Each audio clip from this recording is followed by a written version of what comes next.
Hello and welcome to the next episode of the vSphere Breakroom Chats. I'm Glen Simon, Product Marketing Manager for vSphere. In this series, we bring VMware experts as well as partner experts to talk about VMware and vSphere and related technologies. Now, in today's episode, we're talking about the latest release of Tanzu Kubernetes Grid version 2.0, which is integrated into vSphere 8. Our expert today is Timmy Carr. Hello, Timmy. Hey, how's it going? And Timmy is our Senior Product Line Manager for the Tanzu Kubernetes platform. So Timmy, so first of all, just right out of the gate, what excites you the most about TKG 2.0? Yeah, thanks for having me, Glenn. So really when I think about TKG 2.0, there's a lot of fun and kind of nerdy things to like about it. But for me, being like a Kuber nerd, I think the thing that I like the most is that you'll see an even closer alignment to what the upstream community is doing from a cluster API perspective. The API surface in TKG 2.0 is all based on upstream cluster class, which is a API that has been developed by the Kubernetes cluster lifecycle special interest group. That cluster lifecycle special interest group built all of the machinery that we use in our products to help deploy Kubernetes. And so if you're looking at VMware and our tools for this, you're using a Kubernetes first implementation of the patterns for deploying Kubernetes infrastructure on vSphere. So that's the thing that probably excites me the most. I know that that's not super flashy, but it's really important for us to tightly align with the way the community expects Kubernetes to work. I see. And yeah, so now if we pivot, I'm going to talk a little more about the actual capabilities. Yeah. In TKG 2.0. What are they? What are the biggest highlights, you think? Yeah, I think I'd put it in two different areas, right? Cluster management, leveraging that API that I talked about, and we call it the cluster class API. That API gives us a sense of common topology that you can leverage when you're deploying your clusters, meaning I want the shape and size and maybe some integration points for my clusters that associate with this class to all take on the characteristics of that class. And there's many useful sorts of governance and policy sorts of use cases that you can build on top of that. That's pretty exciting. And then to complete that, once we have the shape of our cluster, well, then we have to actually run things on the cluster that make it meaningful. And those things are typically how do I log? How do I monitor? How do I, maybe integrate with authentication capabilities? How do I run on the network? Those sorts of things we all look as packages that are installed on our cluster. And this isn't a new phenomenon. We've had package managers in many systems over time. As we look at Kubernetes and we start thinking of it as our distributed kernel for running our applications, we need some sort of package manager to be able to define those dependencies of the things that are running on our clusters. And package management's that other side of it. So you really start to build a more cohesive story with TKG 2.0, leveraging the shapes and the packages that are going to run on the shapes. So it sounds like together, cluster management, package management, that really correct me if I'm wrong here, but it's sort of a set of capabilities that allow you to define sort of standard configurations for clusters, maybe cookie cutter configurations that you can easily replicate and deploy. Is that partly what we're talking about, or? Yeah, I think that really hits it. I think that hits the nail on the head. And I really think this hits home for people who've had to manage these sorts of systems as a whole. You realize in any sort of enterprise that when you're managing a system, you end up with things that kind of look similar. And I think we've seen that pattern over time, right? We built as VI admins, we started off building our Windows box, right? And we realized, oh, well, that Windows box, that image that we deploy is the same for pretty much all of our customers. We really need to make these sorts of customizations to get it to run on a network. And then we can provide that image so that people can go install their applications. We're starting to look at our distributed application that is Kubernetes in that same fashion.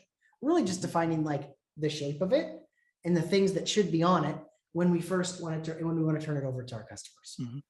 Now, I've heard Carvel mentioned in regards to package management. What is that?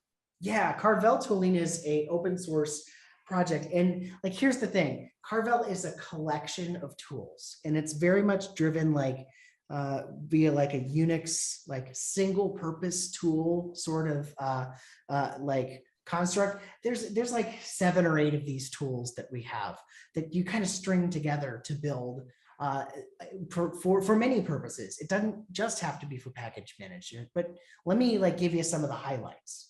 We have a couple of different tools in the Carvel suite. We have one that's in charge of, checking in as a package manager, maybe to Git repository, say, hey, install these packages. We have another tool that's explicitly all about how we declare what these packages should look like. And then we have another tool in the Carvel suite that allows us to, customize these sorts of configurations. And you start to add these things together, and it's a suite of how we can over time allow packages to be deployed to clusters, and then how these packages can be upgraded across clusters. And I think that, it comes down to, why are there 7 or 8 tools? Well, we wanted a single purpose tool in case people thought of different use cases for these sorts of things. And indeed, we've seen people use different aspects of this Carvel suite to work with different sorts of data sets, like, configuration files, right? In the end, we've settled on the suite because we think it's a pretty interesting solution for a common problem, which is really package management in a distributed system. Okay. Now, of course, a lot of what the Tanzu team, what you guys build is useful and valuable to like software developers, DevOps folks. But now if we kind of laser focus a little more on sort of the vSphere community, the IT admins, right? The vSphere admins, what do you think they're going to like the most about this upgrade? Okay, so this is like the first foray of us bringing this API surface to the environment, right? And I think that there's some things that this allows us to build on.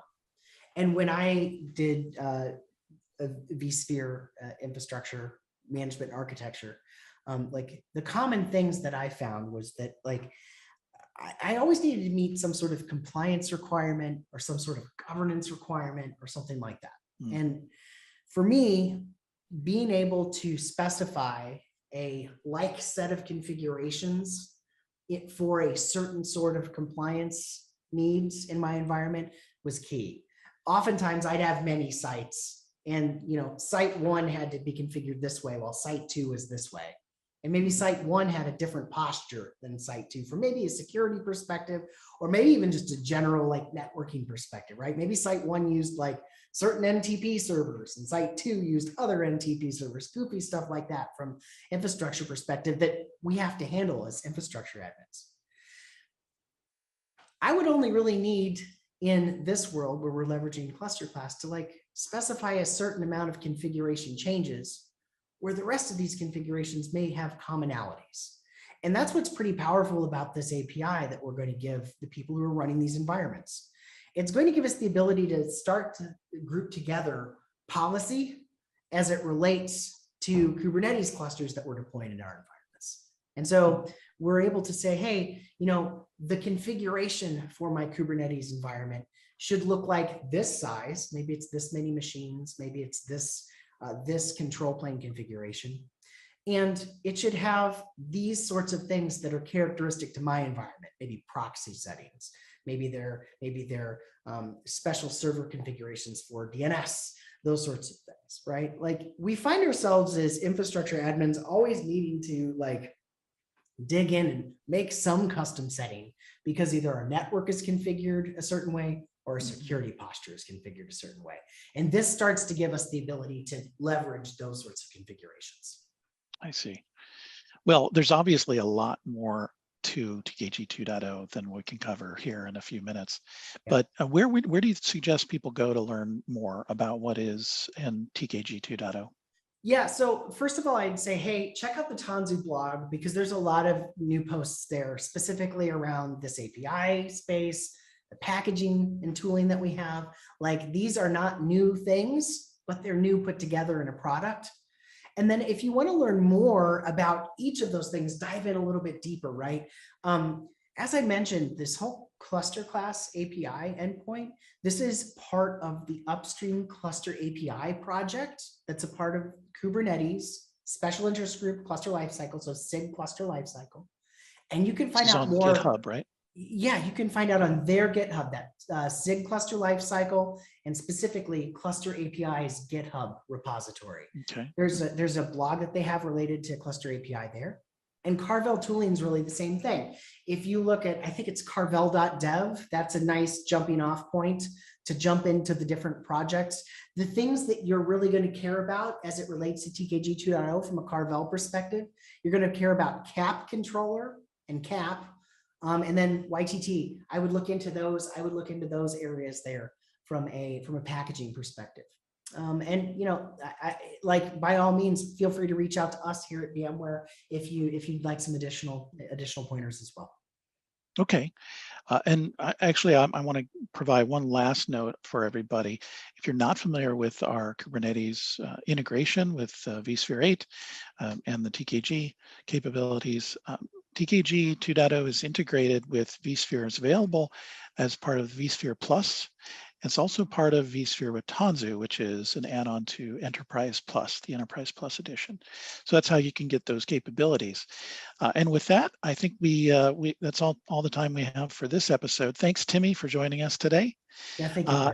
And for everyone else, if you like this episode, please join us again next week for a new episode of our Breakroom Chats. This is your host, Glen Simon, signing off for now. Have a fabulous day, evening, night, or week. Bye for now.